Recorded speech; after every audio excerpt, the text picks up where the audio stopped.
Hello, Playdate. This is Don. And this is Nick. And this is Ryan. This week we are covering Playdate news, Indie games of the week, and telling you a little bit about who we are. Thank you for listening. Let's get started. Okay. So we have a correction. I don't think it's our first, probably not our first, but our first official right out of the gate. Time from Earth. We got a couple of comments, more than one, that I put Time from Earth in our last show notes, but we did not talk about it. I very briefly mentioned Time from Earth by Ollie Coe at the very end of the last episode. Mm-hmm. I went back and checked. I did mention it. That's why it was in the show notes. I told you guys. I mentioned it. So anyway, it'll be in the show notes on this episode too, because I'm mentioning it right now. But it is the new game from Ollie Coe, and it is a walking sim on the Playdate. And I told Nick in the last episode that it is a very good walking sim. However, it was hitting a little too close to home, so it depressed me before going to bed. So it's whimsical in a way, but also deals with some heavy subject matter. So be aware, if you live on planet Earth, be aware there is some heavy subject matter. So anyway, check out Time from Earth, and there's a correction. All right. Way to bring it down to start the show, Don. Thank you very much. And next we have the Playdate community census results are available. Shall we discuss a little bit of it, guys? Yes, massive. There's a massive document. We're not going to discuss the whole thing. It's 58 pages long. It will be in the show notes, a link to where you can access that. But let's discuss the top 4 slides. Ryan, take it away. Sure. So to start out, we've got why do we like Playdate? And this little bubble graph here says the 3 main points are, I'll start with number 3. Games or side loading is the number 3 thing folks like about the Playdate. Number 2 thing is easy development. Easy to develop games on the Playdate. And number 1, drumroll, ding, is unique, fun, or cute at 31%. So what do you guys think about this? Are you thinking the respondents got this right? Is that why you like the Playdate? Or are you liking it for different reasons? Ease of development was the thing that got me, along with the list of announced season games when they first announced it, and the intriguing nature of the crank. So I think generally the bubble graph here is pretty correct for me. How about you, Don? Yeah, games and side loading. The ease of side loading I was skeptical about, but it's so easy that it's a big selling point for me now. The variety of games, of course, and I think unique, fun, and cute. Those are big sellers. It is really appealing to just like hold it, look at it. It just looks cool on your desk. Like, hey, this is something from an IKEA catalog ad or something. I don't know. It just looks hip. Yeah, I gotta agree with the ease of side loading games. I mean, when I first got this thing, I'm a Luddite, and it frightened me. Just the concept of logging on to the internet and making games appear on this little handheld device. I've never done anything like that before, but Don and Nick held my hand one night and said, "Here is the URL," and it was pretty much as simple as that. So I got to agree too. I think they got it right. Just to give you a few other points in the bubble graph here, we've got hardware, size, crank, simple, indie, the community, it's approachable, the season, and there is an 8.5% other. So those were the lesser percentages of things that people liked about the Playdate. I don't know. I would say pretty controversial. I'm trying to think of a word while my brain melds itself together. Not a polarizing question. It says that there was 671 respondents for this question, and there was something like 750 overall respondents. So most people went to bat on this one. Cool. Okay, let's move to that second slide. Don, you want to take this one? Yeah, the second slide, issues developed. There were 88 respondents, 17.5% had issues that developed. I did see in the squad Discord that one of the employees at Panic, I don't remember which one, unfortunately, but someone at Panic reached out and said it is not 17% of that. Does not represent the total amount of playdates. It's not like 17% of all playdates have had issues, but just 17% of respondents is, a much larger number than the actual number of issues. Right. But 88 respondents did have issues or responded that they did. 42% mentioned the crank, and then it splinters off into discoloring and detection and different things like that. 20% had button issues, which some of the issues were fixed with the last OS update. And then there's screen issues.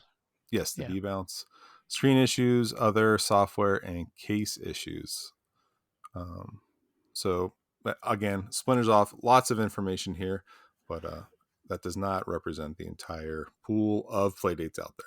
So I wanted to chime in on this slide because I thought it was super funny that the most mentioned issue was a discolored crank. Like, it's still totally functional, but the fact that, fingers and oils and whatever were getting on it and the metal was changing a little bit, I don't know. I'm not that particular about my handheld devices, so I thought that was kind of funny. Are you guys very particular about your crank becoming discolored, or am I the only one who thinks this is funny? I always put a fresh pair of gloves on before I start playing the Playdate. Well, I mean, but I understand to some extent. I am not that precious with mine either, but yeah, I mean, everybody's got a different threshold for what they deem acceptable. So right out of the gate, they were looking pretty dirty, I guess, for some folks, and they said it was a known issue with the early cranks, the whatever, the metal or something. I don't know the science behind it, but it was not everybody. Just one batch of cranks got out there. And have you seen the pictures, Ryan, of the dirty cranks? No, but I would imagine I've got one of them. I mean, mine certainly is not super shiny anymore. It's tarnished, but it does not bother me. It turns like black and brown and purple, kind of. Yeah, it's pretty dirty looking. Oh, yeah, I think it's hard to tell, but you might. It gets pretty splotchy looking. I don't know. The ones I saw, it looks like dirty after a day or so of use. Oh, so okay. It's noticeable. That might be different for mine. I have not seen the pictures, but I was not concerned about it. So, okay, maybe you can point me to them sometime. Well, think about it. Your watch. I mean, you've designed watches. What if your watch, the band or the case, became splotchy a day after wearing it? You'd probably have some feeling about it. It still tells time, but it's not attractive to use. You're right. I know you're right. Okay, well, I'm just saying. Yeah, I guess it depends on your style of use. I view gaming devices as utilitarian and things to be used. And you mentioned my watch. That's a good example. I would view that as more like higher end art piece. And so I want to keep it cleaner. But you're right. Other people probably view it as strictly utilitarian and wouldn't mind getting some scratches and dings and nicks on it. So yeah, that's a good point. You're right. Anyway, we avoided a fight there. That's what people liked about our show. We sent out our own. We sent out our own Hello Playdate podcast survey. That was the number one response. We like it when Ryan and Don fight. We'll have to work on that, Don. Okay. I'm open to it. Nick, you want to handle slide number 3? Sure. No, not slide number 3. So slide number 3 is the 20 tags most closely associated with desired Playdate content. And there were 755 total responses. Multiple choice was allowed. And of the 20 tags, perhaps surprising nobody, arcade was the most desired genre. So are there any surprises in here for you all? Like as far as what people are looking for? There's one for me. Platformer is very high. And I would say the small nature of the Playdate, it does not make it a very comfortable platforming device. I would say it's not geared towards platformers at all, really. Yeah. Other than that, though, go ahead. I'm a little surprised that visual novel isn't higher Hmm. compared to something like Metroidvania, but Uh, they're pretty close overall. that's kind of a nighttime, in my opinion. That's kind of a nighttime genre, and Hmm. Playdate isn't backlit, so maybe that would have something to do with it. And it's not a huge genre either. Right. I guess I kind of thought that comedy would be a little higher. That is the lowest on the list. But with that said, all of these are actually surprisingly close. I mean, the Yeah. most voted for arcade had 514 votes, and the very lowest had 311. So, that's a couple hundred votes away, but these different genres are very close in nature. So, I don't know. I guess I kind of view this slide as saying, like, we want a bunch of different stuff on this device. Like, Yeah. we Yeah. enjoy multiple genres, and again, we've said it before. Everything's fair I think, game. Yeah. yeah, I Well, think that season one did a good job of you know showcasing that. Mhm. comedy's at the bottom of the top 20, but it's still in the top 20. Right. If you look at the word cloud, there must be 80 words there, 100 words. If True, you look at the true. word comedy in the bottom left, it's a pretty big compared to the word under it. I can't even read the word under it, whatever Hmm. that is. Hmm. Yeah, good call. Okay, Ryan, you want to do the fourth slide? And then we let Sure. the listeners read the rest of the other 54 slides. Okay, this will be the last one then. How much would we pay? Would you pay extra for a game by a known developer? And roughly half, 43.7% said yes. Roughly half, 48.6% said maybe. And a small percentage, 7 point something, said no. But the big graph here is, what do you consider a reasonable price for a Playdate game? So I'm just going to hit the main votes here, the ones that got the most votes, the majority. And in quick hit or gimmick games, the majority of votes said that should be free. In the short or lower quality games, they said they'd be willing to pay $1 to $3. Standard length or quality, $4 to $6. Longer or high quality, they said they'd be willing to pay $7 to $10. And the highest of quality, they would pay $11 to $19 for a Playdate game.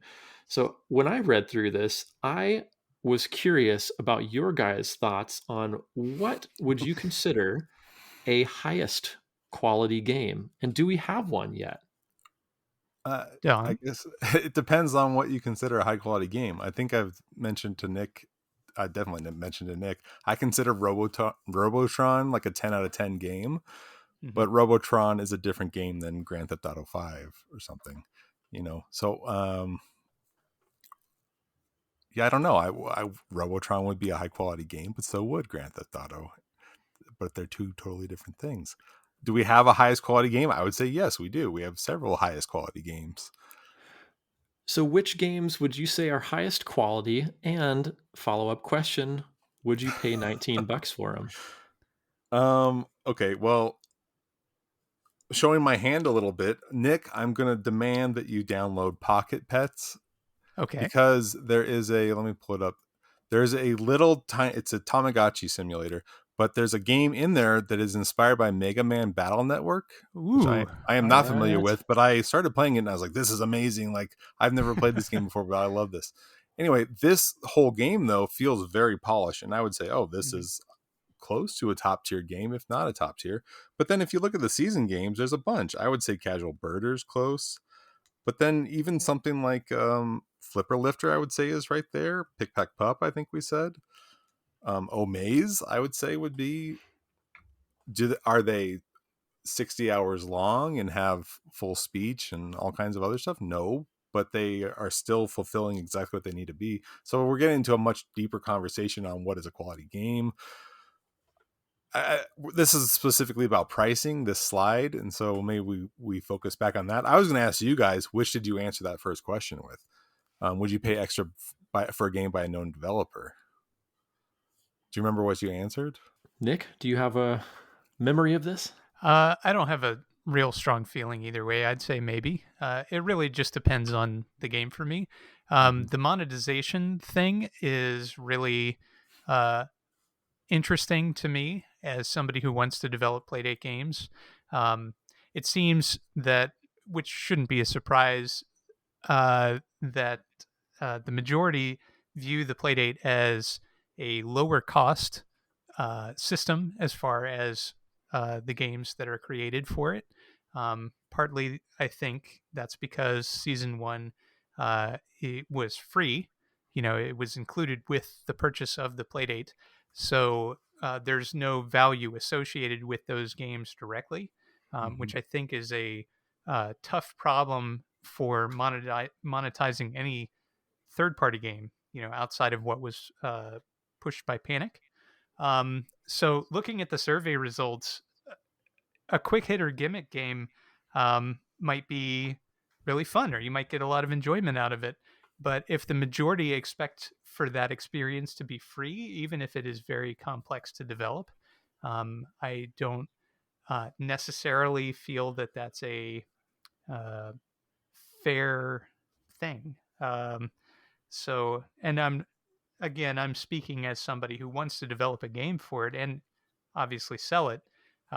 So, coming from the aspect of a commercial developer, it's a little problematic because this tells me that whatever the bar is, in order to charge what I would probably need to charge in order to make it worth my while to create, unless I want to do it for fun, which is generally, you know, a thing that I do when I'm exploring a new platform. It needs to be whatever this bar is for highest quality, which tells me nothing really. Like my highest quality game, might be totally different from either of yours. And so it's this slide doesn't mean much to me except that it's another platform where it's like a race to the bottom as far as pricing goes, which I feel is not very healthy. Look at the I was mobile going to market. Yeah. Oh, Yeah, go ahead. exactly. I was going to chime in there too and mention, not only do I think this is, as Nick said, not totally meaningful, but I think it's also compounded by the fact that some of these categories sort of overlap. For Mhm. example, I would argue that Whitewater Wipeout is a high quality game, but I would also argue that it's a quick hit game. It's a Right. quick play. It's you get to utilize the crank. You're at it for 30 seconds to 3 minutes and then you're done. Mhm. It's high quality, but it's a quick So, hit game. so it's a complex question, but what would Yeah, you pay for that if you had to pay? If it was $30, would you buy it? Whitewater Wipeout? Hmm. Probably not. Okay, so However, what I what's your think is going to be threshold? See, you know. totally, I think it's going to be different for all of us, and I think it's going to be different for the quality of game too. Hmm. Okay, What I well, think is going to be really interesting is when Panic releases season 2, and you see how many games are in there and how much they're charging for it, Hmm. and then we can sort of extrapolate a little bit, like what they valued season 1 as, because we didn't get season 1 for free. It was part of the package Right, deal. Like, right. But the way that many people would internalize that is you buy this device for $180, and then you get 24 games with it. it's a bundle. So it's a bundle, right? You can't separate the two. So there's not, as you say, with season two, there's going to be a bit of a reckoning there because I would say for the games that I had the most enjoyment with, I would have no problem paying, this highest tier. Um, but that's me and the way that I feel. And also my experience as a developer, I understand that it's very complicated to make these entertaining products that keep you coming back. So Whitewater Wipeout, I know you've gotten a tremendous amount of enjoyment out of that, and you've had fun times with your son with it too. And I place a very high value on that kind of thing. So that's my personal opinion, but I'm also coming at that from a bit of a different angle than you all. So I appreciate you all giving me the opportunity to speak about this like this, because it's not a soapbox that I've gotten on this podcast very much, but it's something that Don and I have talked about several times on our previous show. So Ryan. Don, just out of curiosity, Go ahead. I have a question for you. So I want to turn Nick's question to you as well. Not Whitewater Wipeout, because I know that's not your jam, but what's maybe a quick hit game that you thought was really great? Maybe Flipper Lifter, maybe Omaze. Those are not as quick as Whitewater Wipeout, but they're fantastic games. Would you I'd pay say $30 per game I for was just going to those? ask you, snowboard Wipeout. Are you paying $30? That's what it costs in the store. Um, I don't know. I guess I'd have to think about that. If it Are you was paying 20? if it was as again, I don't know what snowboard wipeout is gonna be. Like It's Whitewater is snow Wipeout on snow okay, with let's some new say it's moves. that. Let's say it's that. I would think a time or two before I plunk down $30 on that, because I think about what else would I be able to get for $30 elsewhere that might be comparable. So just for example, I went out and bought Gargoyle's Quest for essentially $40. That's a game I played when I was a kid. It gave me, probably I don't know, 2, 3, 7 hours worth of play, and over the course of, I don't know, maybe a month, and really provided a lot of joy for me. Granted, there's also the gooey, sticky, nostalgic factor built in there too, which is hard to do on new games, but I was happy to pay $40 for that. But I feel like there was more meat to that game than Whitewater Wipeout. So if it's Whitewater Wipeout on snow and I kind of have that experience already, then probably not for me. But if there's some new interesting tricks and gameplay and, stuff that was not developed in Whitewater Wipeout, then that's a developer that I know and like, and I might be willing to take a chance on that. I'm on the fence. I think I'd have to see a little bit more gameplay and maybe see some reviews at a $30 price point for me. But what about you, Don? Well, How about those quickish games that you think are fantastic? $30?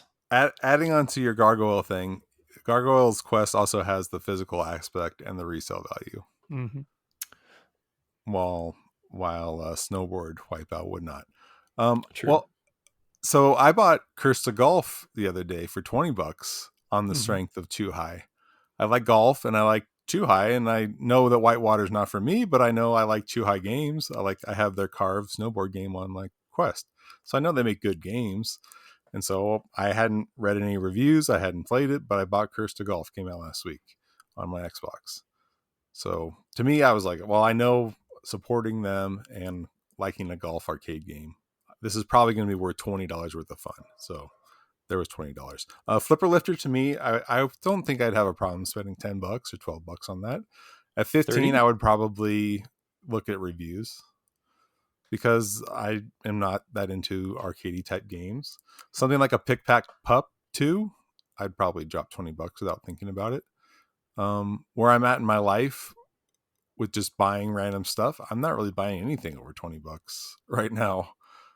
Or I'm selling stuff to do it, or waiting until I get a discount on Amazon or whatever, or credit card rebate, and then flipping it that way. Or I sell something. I sold Xenoblade 2. I bought Xenoblade 3 a couple weeks ago. Sparrow Solitaire was one I was thinking of. That's probably the highest quality. Like, it feels like a really high quality game. There's just a demo out right now, an early access demo, but it feels so high quality, and that's $10. And I would say, yeah, yes, that feels like it could be a $20 Playdate game. And something like Bloom is, what is it, $10, Nick? It's $10, yeah. So Bloom, it feels like a $10 game, but I think if Bloom had come out a year from now, after a year of other games coming out and kind of setting the bar on the Playdate, maybe Bloom would have a lot more depth. I think that's the only knock really on it, is that it doesn't have some of the depth you would expect from when you're playing it. You kind of, I wish I could do more than this than just hitting the button, or a couple different options or whatnot. But maybe in a year it would. It was right out of the gate day one. I think we're still on the ground floor of the Playdate, and there's not an audience. Like, anybody making games on the Playdate is not making, it's not a career right now. Right. For devs at all, like single devs or with the studio. With the team. Right. Yeah. So it's all a labor of love, and that's, Yes. that goes hand in hand with what I was saying, with the race to the bottom on pricing. And what you both have said reinforces what that slide shows as well. So there is a theoretical maximum that you'll pay for any given game, even if it's your favorite genre or your favorite type of game or your favorite developer on the system. And that's very telling. So I, I'm not going to rehash the whole thing I just said, but I see things in a slightly different way. I wouldn't drop, a ton of money just because, but it would give me pause the higher something is priced. But it is something that I wouldn't have a problem with if it gave me a level of enjoyment that I felt was commensurate with the price.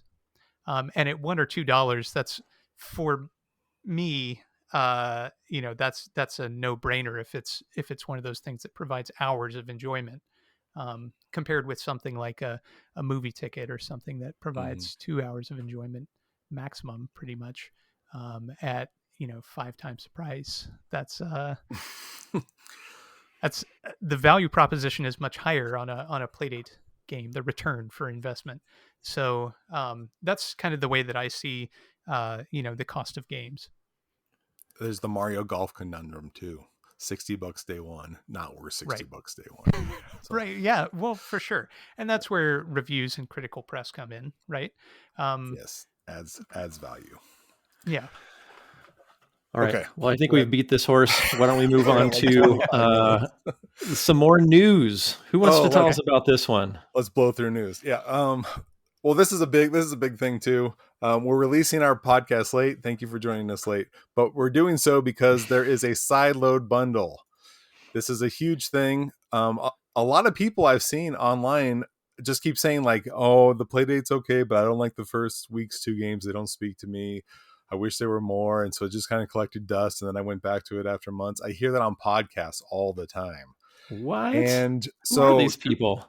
To raise awareness on sideloading, there is a Playdate Squad Playdate Community Bundle. It is good this week. It starts right now. If you're hearing this, it's running right now, unless you're listening to it much later. But if you're listening to it this week of release, on itch, there is a Playdate Community Bundle. It is going to be revealed on the Tiny Yellow Machine Twitch stream. There's all kinds of links in the show note. We're going to be posting all over social media.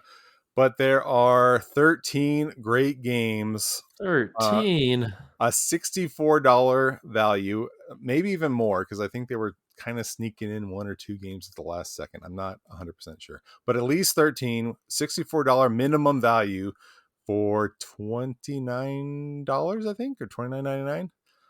Around $30 or less. So a heck of a deal. Yeah. A great deal. Do not be scared of sideloading. Ryan just said it is not a thing to be scared of. If I can do it, anyone can do it. And these are top tier, like season worthy games. So if you only have 2 games, or maybe you're on week 3, you only have 6 games, and you're like, "Oh, I wish there were more games." Here's a way to fill out your catalog. Get 13. Get 13 more games. Boom, in one shot, $30. So the games include A Joke That's Worth 99 Cents, Life's Too Short, Fish and Feathers, Necro Crisis, which I think is like a $10 game anyway. Tapeworm Disco Puzzle, also a $10 game. Shift, my favorite game on the Playdate. Conquest of Helios, Art 7, Sketch Share Solve, Squish, A Balanced Brew, Reflector, which just came out this week, and Chess Tris Mini, which comes out tomorrow. It's not even out yet. A heck of a deal for a lot of really good games. Most of those games we've talked about on the show because they've been indie picks of the week. Mm-hmm. So what do you guys think? Good deal? Absolutely. Heck of a deal. Heck of a deal. We've played the majority of these games, and like you said, there are not just 1 or 2, but there are like several $10 games in here, Mm-hmm. and then just like another dozen on top of that, basically.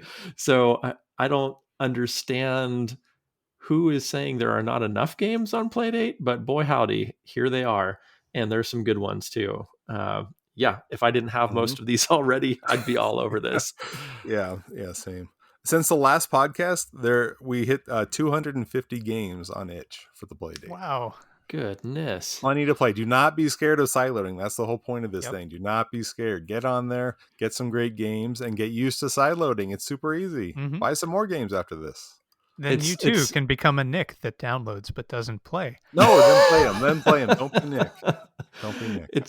It's so not only incredibly easy, but also super rewarding. And even if you're a cheapskate, there are so many games that are like, hey, pay your own price. And then you don't have to pay $30 or 20 or 10 or 5 or 1. You can do it whatever you want. So once you understand how easy it is, I think you're going to want to try a whole bunch of games. Because even this bundle is just scratching the surface. Like Don said, we've got, this tremendous group of games, but there are far, far more once you figure out that this is an easy and fun and fulfilling thing to do, this whole side loading thing. Yeah, so hop on it. There'll be a link in the show notes and plenty of videos and all that stuff out there. We're going to be pushing it hard this week, so check it out. Fantastic. And by our show being late, Don means like 12 hours later than usual. Not super late, just a little tiny bit late. Yeah. So there you go. All right. I think that was all the news and notes, which means we are now talking about the indie games of the week. Who's going first? I thought Ryan forgot about the boops this week. Never. He's back full of boops. Might be late on the draw. I'll go first. But I can never let my boops go. Don, go ahead. I'll go first because I have a question for you guys. My game this week, speaking of indie games of the week, these are side-loaded games. My game this week is called Begone Meetings I Sleep. It is by, I don't know how to say this, Osuika, I hope. And it is basically, the idea is you're asleep at your desk and you're trying to stay awake through 8 hours of work. And so you're like at a desk, you're moving the cursor around and clicking on different icons on your computer because your boss is like keeps checking in on you. So it's similar to the tax evader game. Yes. Yeah. But the gameplay, what is the video mode on Johnny Mnemonic? The Snarf one. Snarf? Yeah. Is that what it's called? Snarf? I don't know that it has a name, does it? Okay, I don't know. So on the Johnny Mnemonic pinball machine, there's like basically this infamous video mode where you use the flipper buttons to move this little cursor around and touch other little things, and you snarf up these little pellets. I love that. The gameplay on Begone Meetings I Sleep is very similar. You're moving the cursor with the crank. Yep. And then you stop and you let it kind of like loosen up. And then when it gets close to an icon on your desktop, that's when you crank to like zoom in again and snarf it up. You just have to touch the two and it eats the cursor. And then basically once you eat all the cursors, like an hour passes. Your boss says something to you and then you go into the next hour. And it gets harder and harder and your eyes get sleepier and sleepier and the screen starts to close as your eyelids come down and begin to close. So I saw the dev. I think the dev only got to like hour 5 or something, maybe hour 6. So the dev is not even finished hour 8. But that's where I kept maxing out at. How high did you get, Don? I only got to 3. It gets hard, man. Yeah, it does. It does. It's so funny. This is the game I wanted to talk about this week for Indie Game of the Week. And when I popped into our show notes, I'm like, oh man, Don snagged it already. I had a feeling. That's why I threw it in there right away. And it's so funny because I was going to give the exact description as you about the Johnny Mnemonic pinball, even though we're probably isolating our audience here. There is a wacky video mode that is very close to that. Yeah. One of the things that Don did not mention was that there is a wackadoo background to this game. So there's a cursor, yes, and there are things you're trying to get, yes, but instead of just a static background, it's like this wave of an image that is very disorienting and really gives you this sense of like coming in and out of consciousness or reality as you're trying to focus on these little bits and pieces that you're trying to move together. I thought that was so brilliantly done. Yeah. Yeah. So that was the only addition I wanted to make. The graphics are really nice too. They look like the Tax Evader type graphics. Very much so. Semi-realistic. Especially the part that's static when your boss starts talking to you and you wake up from the computer. That was very reminiscent of Corporate Tax Evader. We've all been there too. We've all been like zoning out in a meeting. Like, oh, I mean, I'm supposed to be paying attention. And somebody asks you a question. Yeah. Nick, have you downloaded and not played? I have while we've been talking, actually. Fantastic. Yeah. Okay. Got to keep it consistent. One of the screenshots is somebody telling them that the production database just vanished, which is an experience that I've had in real life, and it is very nerve-wracking. So that's I was attached to the wrong machine and issued a delete command that should not have been issued. So that was very early in my career. This feels so much like a WarioWare mini game, not micro game, but one of the mini games that come with them. It feels so much like that. So you'll like it, Nick. I'm very excited to play it. So thanks for the recommendation. Sure. Yeah. And just a little bit more info on this. This just came out a week ago, so very new. And also it's a pay what you want. So anybody can sideload. Yep. All right. Then I will go to my second pick. As I would have enjoyed saying exactly what Don said about that last game. But I chose a game called Rooms. And this is billed as an interactive graphic novel on empty rooms. This is coded and designed by Nicolas Tilley, and music and game cover design by Orfeo Gagliardini. I am sorry for that, but those are the two folks who are, I wish I could say their names better. So anyway, they bring us essentially a Webtoons comic. And if you are familiar with Webtoons, it's essentially a vertically scrolling platform for digital comics. I downloaded this because I'm interested in comics. I make comics. I teach comics. And last time there was a comics app that came out for the Playdate, I was shamed by Don, who chose it before I did. Likely. So I wanted to get the jump on him and talk about this one. Unfortunately, this one left me feeling a little bit flat. It felt like sort of a proof of concept more than an interactive graphic novel. The only interactivity to it really is the scrolling element. And then there's a minor piece of interactivity where you can click the A or B button and it essentially reverses everything. Everything that's black is white. Everything that's white is black. And at first I thought, oh, this is going to be kind of clever. You're going to cruise through here. And if you change the lighting, then you're going to see something that you would not have otherwise. Maybe you turn the lights on and something's apparent, whereas it was not before. But that was not the case. I went through the entire thing clicking and everything was strictly a color swap. And that was it. There's no surprises there. And I personally enjoy narrative with my comics. And there wasn't much of a narrative here. I enjoy the occasional experimental comic if there's something interesting happening. But this just felt a little bit recycled to me. Like there were lots of reused assets from frame to frame, and that felt a little bit like I said, sort of proof of concept to me rather than finished project. But I think where this game really sings, pardon the pun, is the music. The music for this game is amazing. There's this great little piano riff that's kind of mixed up with some other stuff, and man, I just wanted to keep sitting there and listening to that music.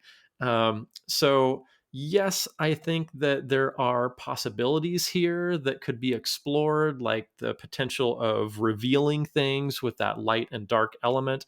Also, I would encourage Nicolas Tilley to look at Illumination by Caden Batrack. I thought that pushed the medium and interactivity more than this release. You can see that on Itch. You can also hear us talk about it on episode 4. It was brought up by Don and had some really interesting elements to it. So those would be my recommendations regarding Rooms. Did you guys have a chance to see this one? Not yet. I just downloaded it while we were talking. Okay. Well, on to next game then. All right. I have been experiencing perhaps the busiest time in my entire life over the past couple weeks. So I have not had very much time to play the Playdate. But I did make some time today at lunchtime because I knew we were recording tonight.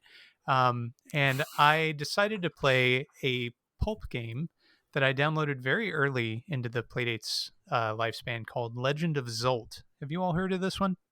Yeah, I've seen it, but I haven't tried it yet. I have not, but it looks like it's been around since April 2022. Wow. Yeah, it is. It's a very early pulp game, and Mhm. it is very interesting.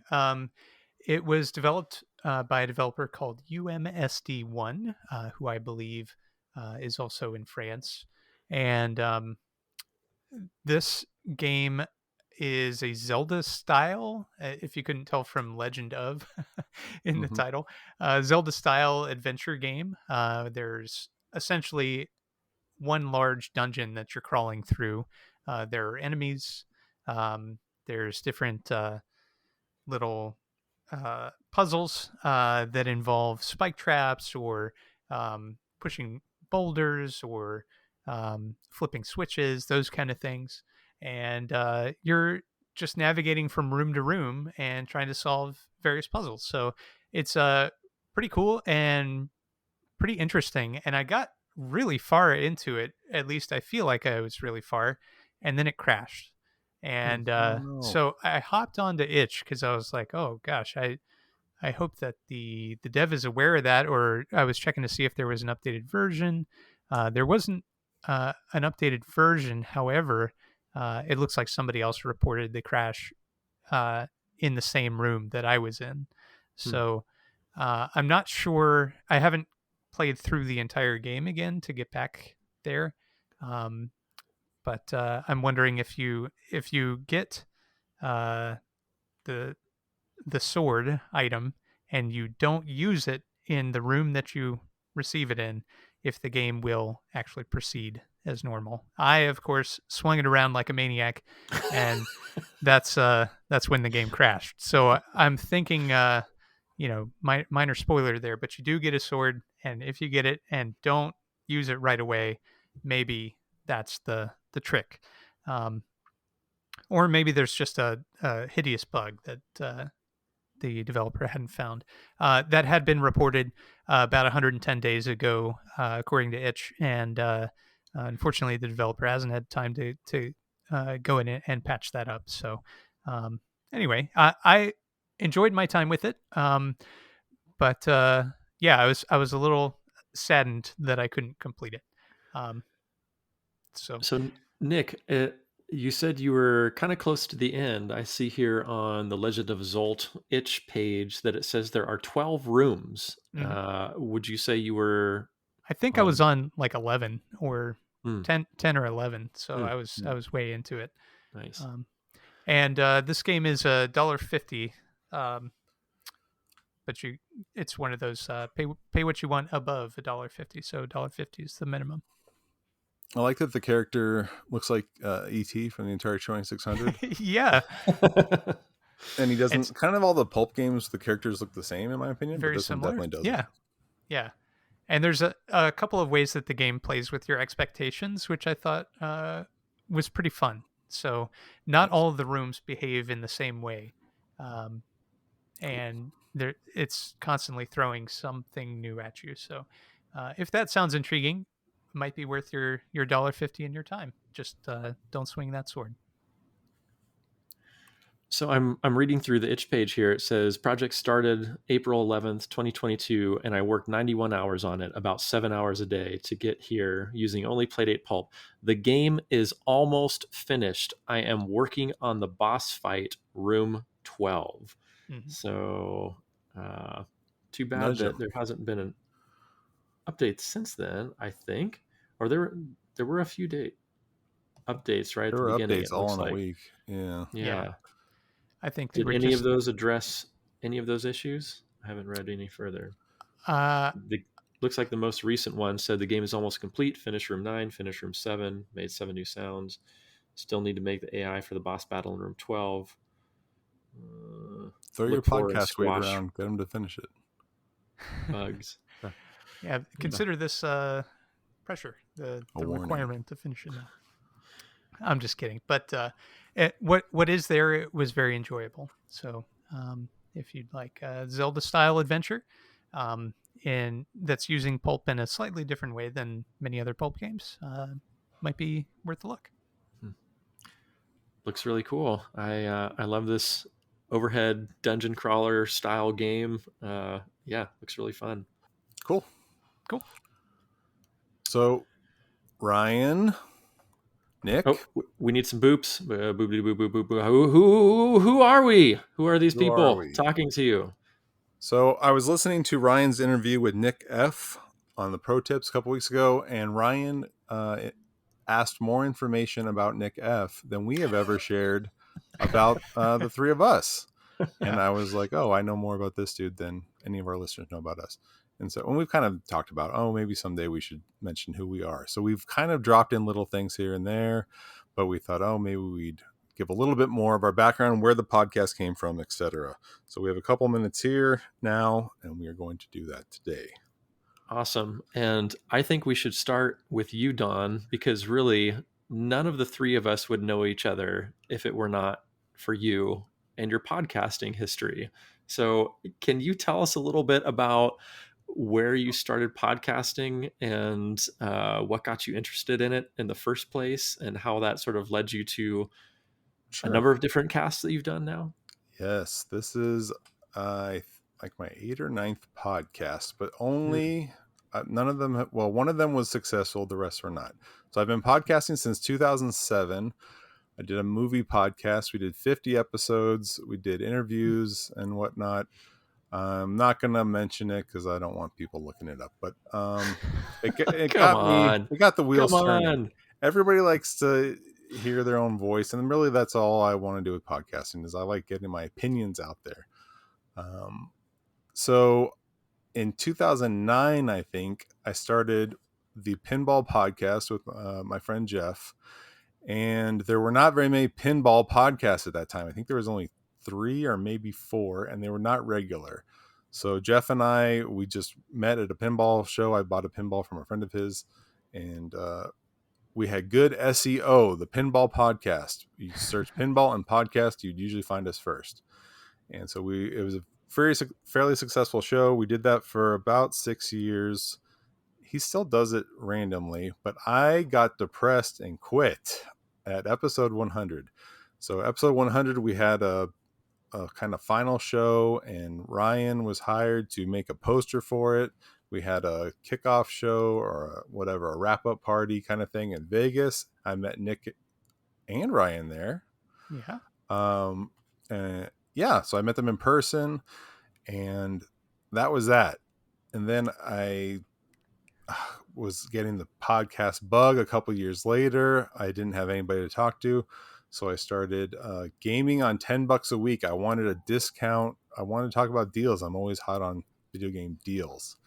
And so with 2 other friends that were both in different states, one in California, one in Florida, we started talking about if you had $10 a week, what game would you buy this week? But one of them only ever played one mobile game, and then the other one didn't want to podcast without the other guy, and so that fell apart after like 15 episodes. But Nick and I were kind of always chatting and texting, and we didn't have anybody in our lives that we could talk about games with, and so we were both familiar with podcasting. Nick will tell us in a few minutes about all of his various podcasts. But so we said, let's just start a podcast. So it was Gaming on 10 Minutes a Week, which is also very wordy, and eventually just became Gaming on 10. The problem was we rarely played the same games. So often it was just one of us listening to the other one rather than having a conversation. So while it was interesting for us, I liked hearing about the games he was playing. It was not very engaging to listen to. I kept telling Nick to drop me and just do a niche podcast about JRPGs or point and clicks, because I feel like you really just need a niche topic now. There's thousands of video game podcasts. And last summer, or I think it was last spring or summer, we were both excited about the Playdate, And so we decided to squat on playdatepodcast.com. We've had that URL for over a year and just switched gears whenever the Playdate launched. And it worked out that we both received ours at the same time. Mm-hmm. And it worked out that our friend Ryan also received his around the same time. Mm-hmm. And so I personally prefer 3 voices on a podcast. I was always nagging Nick to have guests on the Gaming on 10 podcast. We didn't have them very often. But Ryan is a good podcaster. He'll tell you, I'm sure, about the podcast he's done in a few minutes. So it was a good fit. And I forgot to mention, during the pinball podcast, that's how I met Nick and Ryan.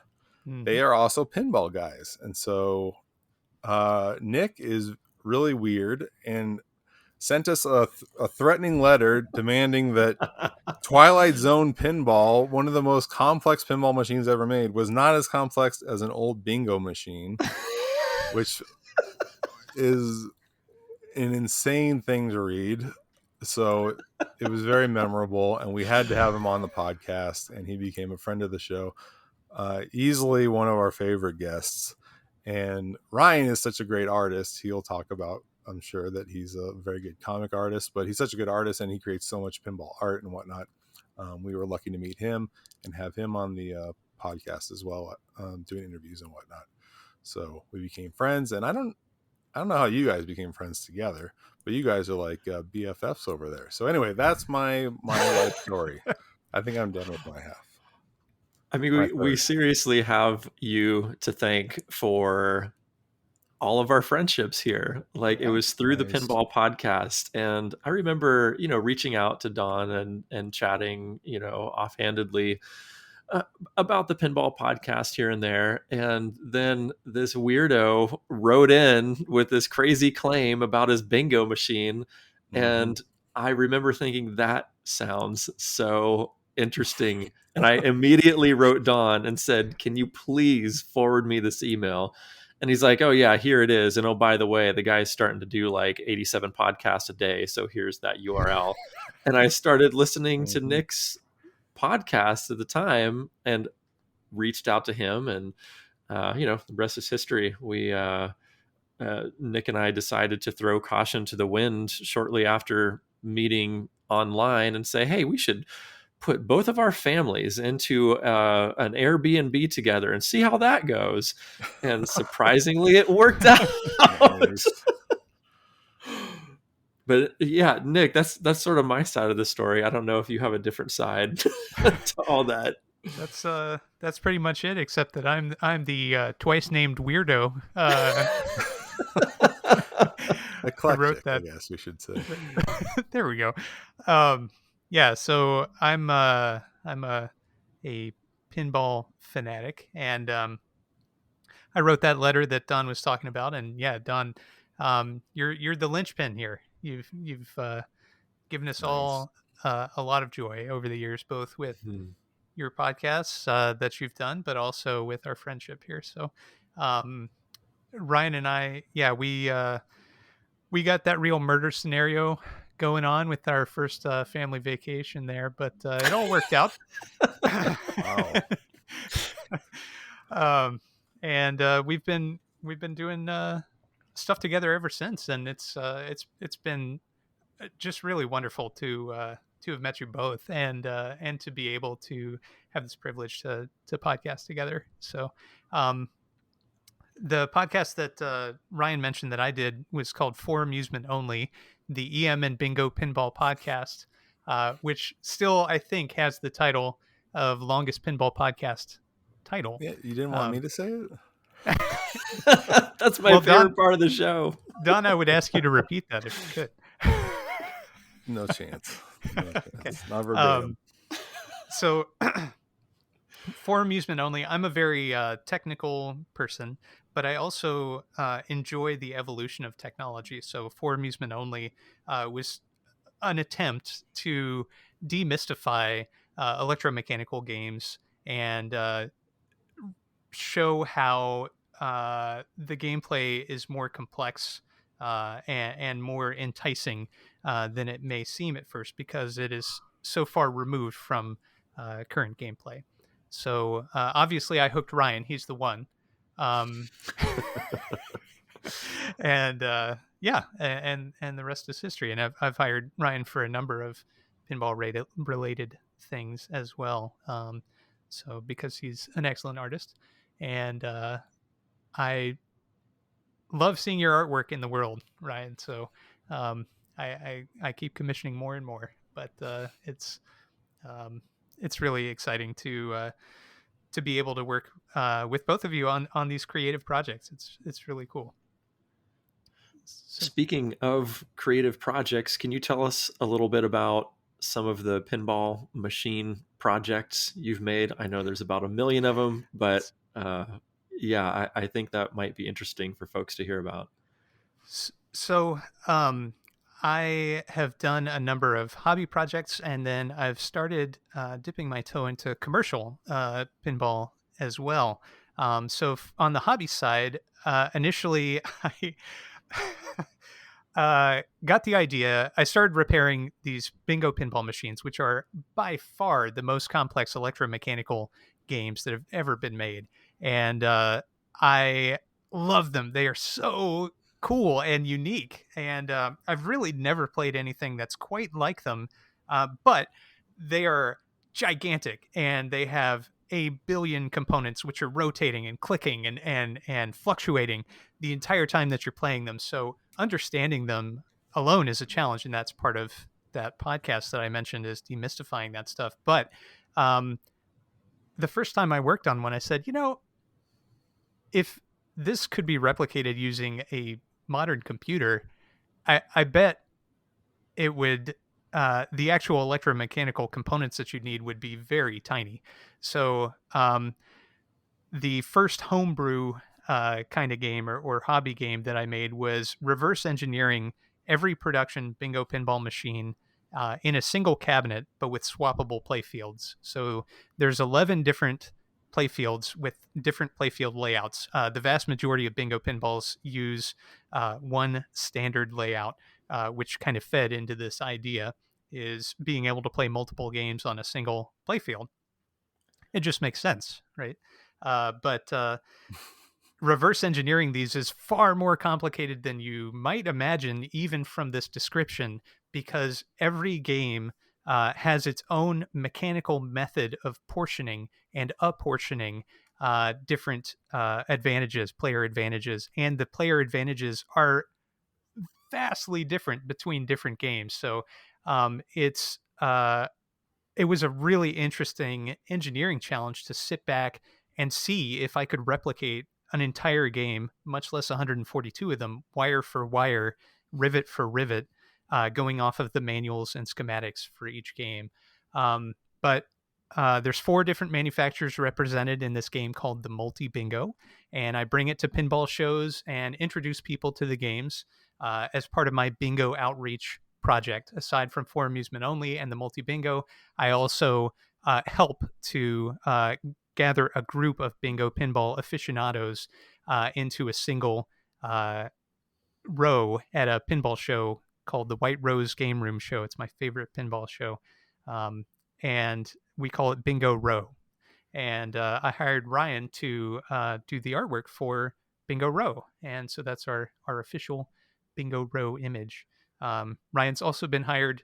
You might hear this refrain many times, to do the back glass artwork. So the Multi Bingo uses a monitor in the back box, but it has a surround, and that surround was entirely original artwork by Ryan, and frames the whole thing beautifully. And Ryan designed the logo that appears on the screen for the Multi Bingo. So that wasn't enough, and I decided that putting 1951 to 1981 games in a single cabinet wasn't quite complicated enough. So I decided to go back in time. And the next hobby game that I made was called Multi Races.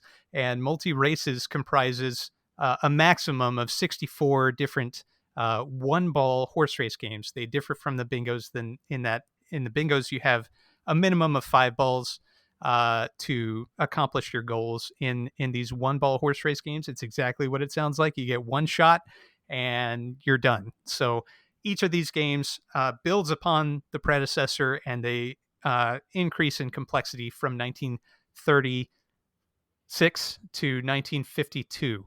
So you've got the entire history of what they call gambling pinball from 1936 to 52. Again, 4 different manufacturers than were in the multi bingo, which is also kind of an interesting little quirk there. Gottlieb, famously anti-gambling, has a gambling game in multi races. So for this one, I hired Joel de Guzman to do the backlash surround. But I did hire Ryan to design a token. So these games actually dispense tokens if you win instead of accruing replays. So that's some of my hobby work. An additional game Ryan and I have been developing together called Robo Frenzy, and this is a stand-up electromechanical arcade game. And the basic concept is it's a 2-player simultaneous arcade game. You drop your money, start the game, and it's a timed game. You have to gather these gears from a low spot on the backglass, bring them back up, and you're creating a robot. So you're stacking up these gears to create a robot, but meanwhile there's a giant robotic octopus in the center of the backglass, and it's trying to touch you. And if it touches you, you drop the gear and you can no longer build that robot. You have to go back to the bottom, but it takes a couple seconds before you're able to do so. So everything's designed for that. All the circuitry is wired, but it's pending artwork, and of course, the time in both of our lives to actually apply the artwork and finish it too. So that one hasn't been to a show yet, but hopefully it's pretty close. We'll say. Since I'm not doing any of the artwork, it sure makes it easier on me at this point. And then I there's a game that I've been following for many years called the P3, and it's made by a company called Multimorphic. The P3 is a pinball platform, so it's kind of like a Playdate or a Nintendo Switch or something, where different developers can make games for this pinball platform, and you can either make an entire playfield layout, or you can make purely software games that utilize an existing playfield layout. That is extremely appealing to me. Obviously, I went full bore into that, and I initially created a homebrew game for that. I guess before I get into the commercial stuff, it's a remake of Quest for Glory, which is my favorite point-and-click adventure RPG series. And it's a remake of the first one. I went way overboard for a hobby project and hired an artist to redraw every background scene in the game so that it would appear beautiful and fresh. I reorchestrated all the music, hired session musicians, put it all together myself to reorchestrate each song. The reinstrumentation process was really fun. I got to play around with that a bit, and hired. I'm very fond of particular sets of instruments, and so even though the original was synthesized, I got to when I was hiring actual musicians that played a particular instrument to play that piece, I was able to play around with that concept a little bit. So that was fun. And I hired voice actors to voice act the entire game, even though none of that game was voice acted. So that was a lot of fun. But the main thing that I did was teach myself how to program for the P3. So I picked perhaps the most complicated thing ever to have as my first project for this platform. But this was the first game with achievements as we know them from, say, the Xbox or the PlayStation. I had those in the game a year or two before they were adopted by the rest of the industry. And just there's so much detail about that game, and I'm really pleased. I'm actually bringing it to a show for the first time this year for people to play, and I'm really interested to see the reaction. But moving on from that, I also have made several different commercial games. I formed a company for amusement only games, LLC. I hired Ryan to draw the logo for that. And I've developed a game called Ranger in the Ruins. It's the first asymmetrical multiplayer online pinball game. So, in other words, someone who's playing it in Australia can affect the game of somebody in America who's playing it at a later date. Um, it's a really quick hit score chasing game, single ball play, a lot of fun. I enjoy it. Of course, I'm a bit partial to all these games because I developed them. Next, I developed a game called Silver Falls. This is a very different game that was co-developed with my younger daughter. Her name is Sophia, and she came up with the concept as well as the different modes and so forth within the game, and had final approval on all kinds of things from voice calls to sound design and all that. But the main goal in that, you're picking an avatar. There's I think 26 different base options with 3 different color schemes each, and 6 different voices that you can pick. When you start the game, you're trying to progress from room to room within a house. And in order to do so, you have to go into a shop, acquire items. When you acquire the necessary items, then a hurry up mode starts, and the whole game's feeling changes from kind of a relaxing shoot around kind of game to a very targeted and stressful game. So it's pretty cool and unique. It's got a chill hop soundtrack, so it's very different from most pinball games that are like really super high energy, amped up all the time. And I'm really proud of the way that one came out. Very, very different. Next, I developed a game called Flipper Foxtrot Rhythm Explosion, which is essentially Dance Dance Revolution, but if it were pinball. So the way that works is the P3's basic button boxes. These are changeable things on the side. Have 3 different buttons on a side. So 4 of them are used for your rhythmic action. And then if you miss a note or a button as it scrolls by, then a ball will pop out and you have to return it to a specified shot, or else you will lose a bunch of health and lose all your health and you lose a song. So there's a tremendous number of songs in there, 5 difficulties per song.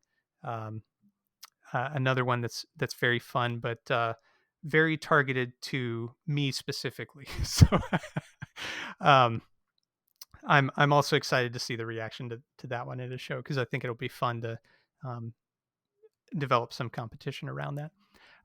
And lastly, the one that I'm working on currently is a game called Drained, and this is a full playfield module. So it's an entire playfield as well as the software. The art package is very ambitious and of just a massively different scale than any other game that I've created, aside from maybe Quest for Glory. Just so much artwork involved. And it is proceeding very well. It's in beta right now. The beta has gone maybe a little too smoothly, but it's pretty much at the point where it's about to start manufacture. So I'll be revealing that in the coming weeks, and I'm very excited to do that. So extremely long-winded answer to questions. Sorry for taking so much time with that, but thanks for letting me chat. All right. If you guys want to get a hold of us, playdatepodcast@gmail.com. What? We got a Ryan.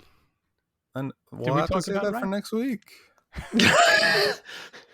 Boopity boop boop. Next week on the Hello Playdate podcast. I'm just kidding. We're fine. Nick, you shouldn't have made so many games. I'm sorry. I shouldn't have talked about him so much. No, you're fine. I was watching the sweat pounce off of Don's forehead, seeing the hour mark go by. It's fine. It's fine. I'm just joking. I'm very proud of all the stuff Nick has made And someday I want to play. Yeah, I'm looking forward. And you have played one of the games, right? I have played Silver Falls, and it was very Mhm. fun. Multiplayer Nice. was excellent. Co-op. Yes. That's where it's at. Just But busting yeah. balls. So Ryan, tell us about your work and your podcasting. Sure. I feel like you guys have already mentioned it by the work you've mentioned of mine. Ryan's illustrated this and that and the other thing. Yeah, so I am an artist. I am sure not a tech, so I am mesmerized by side loading. I'm mesmerized by what people can do, like Dawn, who is really the driving force behind this podcast. Nick and I hop on a channel and like say silly things, but Dawn makes this all happen. So Dawn, thank you for making this happen. Yeah. And Nick, I'm very impressed with all the things that you do. I want to just reiterate something that Nick said. My first hobby game was 142 games. Right. Classic Nick. Oh, I love it. I love it. Nick seems like a nice, normal, kind person. And he is, but he is also just a complete mad scientist. If it wasn't apparent from the past 20 minutes of this show. Did I talk for 20 minutes? I'm sorry, everybody. So I'll try to keep it relatively brief so Dawn doesn't have an aneurysm. It was a cold and rainy night in August, and Ryan was charging through. All right. So I am an artist and a professor. I teach at Michigan State University, where I teach comics studio courses, and I've also spearheaded the comic art and graphic novel minor course of study there. And if anybody's interested in that, you can check out tinyurl.com/MSU for Michigan State University comics minor, tinyurl.com/MSU comics minor. And that'll tell you all about it. But I also do my own work. I've been making comics since 2004, so going on 20 years coming up here pretty soon. I used to do a number of autobiographical comics, but I'll focus on my more recent works, one of which was done with Nick, and it's called Coin Op Carnival. And Nick and I co-wrote this, and I illustrated the whole darn thing. He refused to put his stick figure drawings of bears in there, despite me urging him to. So anyway, I illustrated that, and I am so incredibly proud of what we put together with that one. Yeah. It is 64 pages, full color, illustrations on every page. Most of them are illustrated prose. Some are full-blown comics. I can't express how proud I am of that product, and it wouldn't be what it is without Nick.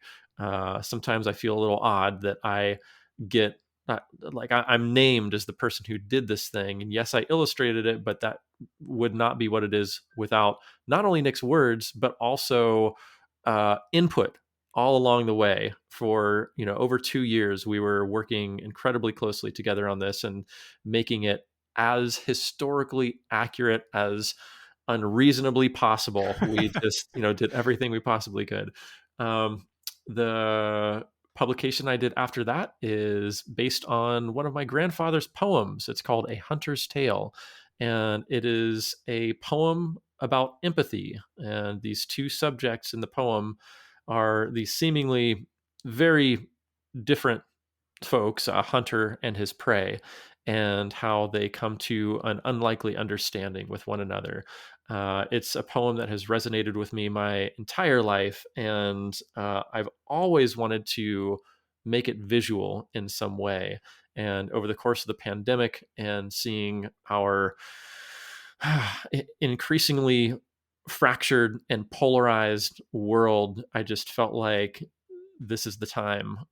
This message of radical empathy needs to be in the world more than it is. So I spent the latter half of 2021 illustrating it and sent it out into the world via a successful crowdfunding campaign at the beginning of 2022. And now it is available. You can find that at ahunterstale.com.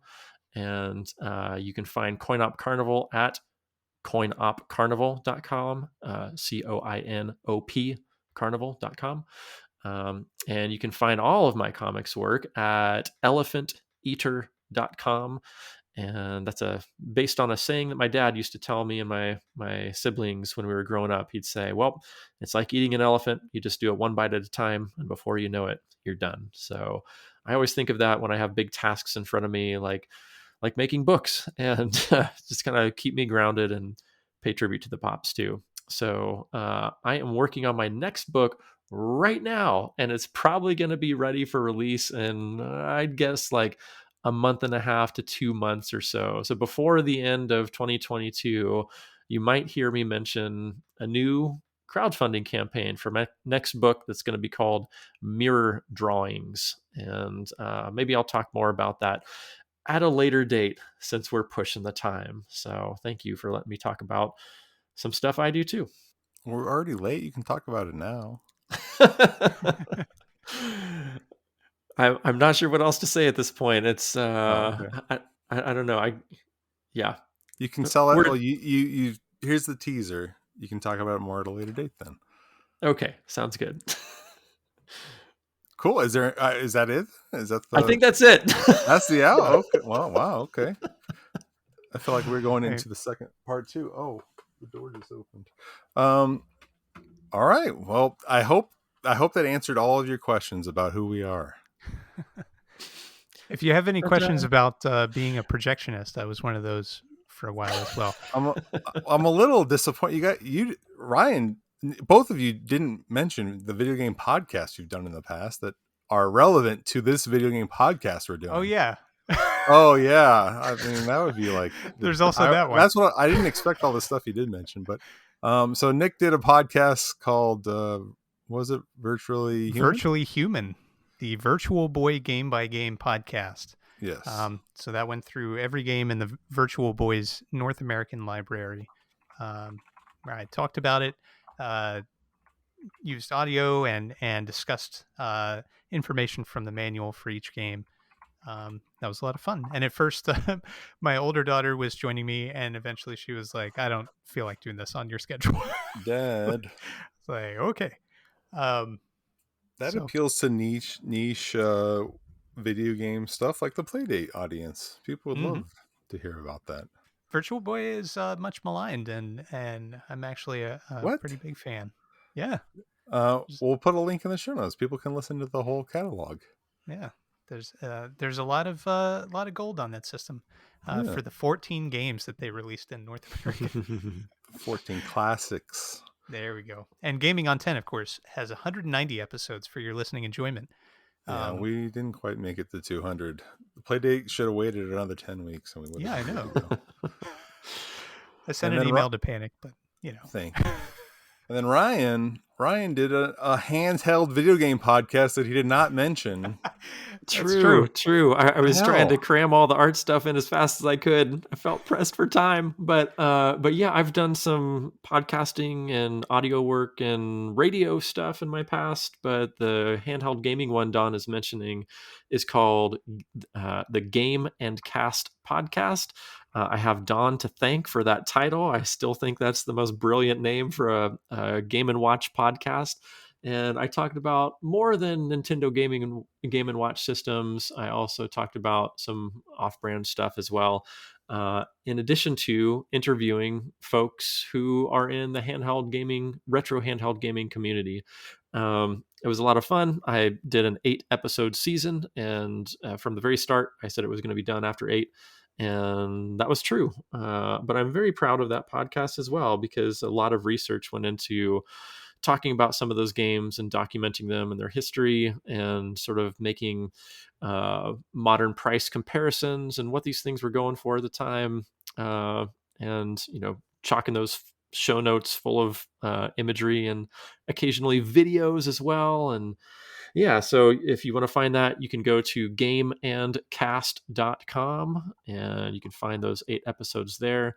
But I've done some other podcasting in my past as well, from the Michigan State University Comic Art and Graphic Novel podcast. And even in my college days, I was a radio DJ. So I have an affinity for audio. I broadcasted on my college radio station for the 4 years I was there. at University of California, Santa Barbara. Go KCSB. It's still broadcasting. So yeah, so that's a little bit about my audio history. So there will be links to those podcasts in the show notes. And Gaming Cast was recorded not even that long ago, like 2 years ago, and very relevant to our audience. So check it out. It's a short series too. Unfortunately, it's a short series. I really enjoyed it. So check it out. I also enjoyed your stuff, Nick, too. I didn't mean to. I'll lavish praise on you as well. Thanks, Don. Yes.